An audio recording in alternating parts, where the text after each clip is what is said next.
وطن عزیز پاکستان میں اگر آپ دیکھیں تو یہاں پہ کوئی بھی شخص جو کسی جماعت سے یا کسی شخصیت سے تعلق رکھتا ہے تو وہ یہ سمجھتا ہے کہ جس شخصیت سے یا جس جماعت سے میرا تعلق ہے وہی حق کی آواز ہے، وہی سچ کی آواز ہے، وہی جو انسانیت ہے اس کی آواز ہے، اور وہی انسانیت دوستی کو پروموٹ کرتی ہے۔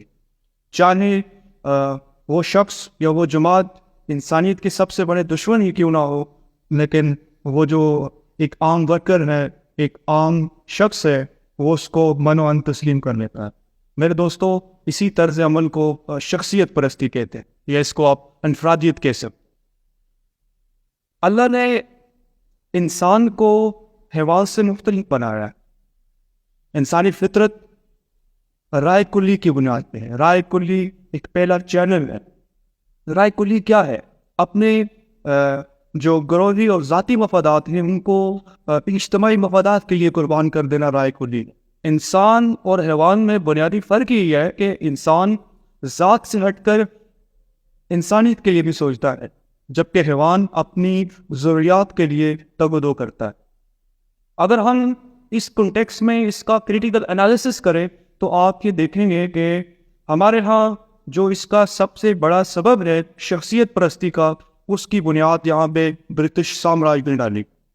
امپیریلسٹ طاقتیں جتنی بھی ہیں، انہوں نے جب یہاں پہ ہندوستان میں نو آبادیاتی نظام قائم کیا تو اس نظام کے تناظر میں یہاں پہ شخصیت پرستی کو پروموٹ کیا گیا، اور جو یہاں کا تصویر کا یا جو اسلام کا اجتماعی فکر کا نظام تھا، جو اجتماعی سوچ تھی، اس کو ختم کر کے یہاں پر انفرادیت پسندی کا اور شخصیت پرستی کا ایک جو ہے اس کو عروج پہ لے کے گئے۔ اب اس کا فروغ کیسے ہوا؟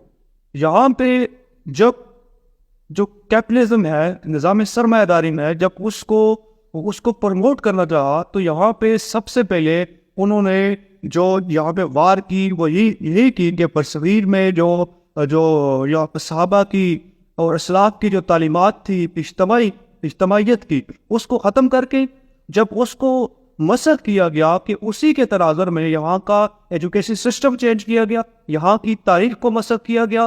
یہاں کی تاریخ کو مسخ کرنے کے ساتھ ساتھ یہاں پر جو اسلام کا، جو ہمارے اسلاف کا جو اکنامک سسٹم تھا، جو انہوں نے جو ایک نظام پیش کیا تھا، اس کو عام انسان سے دور کیا۔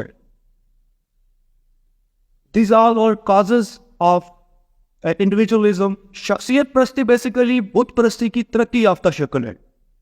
جب آپ کسی شخص کی پوجا کرتے ہیں تو وہ فرعون بن جاتا ہے، اور وہاں پہ جب کوئی انسان فرعون بن جاتا ہے تو وہ اگر اس معاشرے میں ظلم بھی کرے تو پھر بھی جو اس میں اتنی طاقت آ جاتی ہے، اتنی سکت آ جاتی ہے کہ وہ وہاں پہ ظلم کی جو آواز ہے اس کے خلاف بولنے والوں کو ہمیشہ سے جو ہے نا وہ رون دیتا ہے۔ تو اب یہ جو شخصیت پرستی ہے یہ انسانی فطرت کے خلاف ہے۔ شخصیت پرستی عقل کے خلاف ہے۔ شخصیت پرستی جو ہے، جو انبیاء کی تعلیمات تھیں، جو قرآن کی تعلیمات تھیں، اس کے خلاف ہے۔ میرے دوستو، جو انسانی فطرت ہے، اللہ تعالیٰ نے انسان میں جد و جہد کا مادہ رکھا ہے، حب جمال۔ انسان ہمیشہ جد و جہد کرتا ہے، کوئی بھی کام ہوتا ہے یا کوئی بھی وہ کام کرتا ہے وہ ایک جد و جہد سے کرتا ہے۔ جبکہ جو تاریخ کا انفرادی مطالعہ ہے، جو ہمارے ہاں جو تاریخ کا انفرادی مطالعہ کیا جاتا ہے، جو یہاں پہ جو پروپیگنڈا کرنے والے لوگ ہیں، وہ یہ سمجھتے ہیں کہ اس کائنات میں جو کچھ بھی ہوا ہے وہ ایک ڈرامائی طور پہ ہوا، وہ ایک جو ہے نا ایک فاقن ہوا ہے۔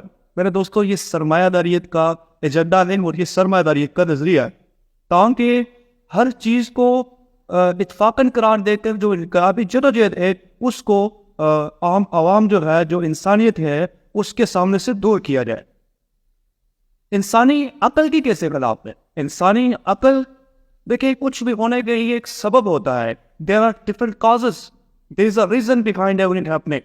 So اب عقل یہ کہتی ہے کہ ہر چیز کے پیچھے ایک کاز ہے، جبکہ جو شخصیت پرستی یا انفرادیت کا جو نظریہ ہے تو وہ کاز کو بھی انکار کرتا ہے۔ اسی طرح یہ نظریہ شخصیت پرستی کا انبیاء کرام کی جدوجہد کے خلاف، جو انبیاء کرام کی تعلیمات ہیں اس کو بھی یہ رد کرتا ہے. وہ کیسے؟ آپ نبی کریم صلی اللہ علیہ وسلم کے انقلاب کو اٹھا کے دیکھیں. نبی کی جو جدوجہد تھی وہ انہوں نے اجتماعیت کی بنیاد پہ کی. انہوں نے ایک جماعت تیار کی. جماعت تیار کر انہوں نے کیسر و کسرا کے نظام کو ختم کیا. میرے دوستوں، اس وقت جو تاریخ کا انفرادی مطالعہ آپ کے سامنے رکھا جا رہا ہے اس میں کیا ہے؟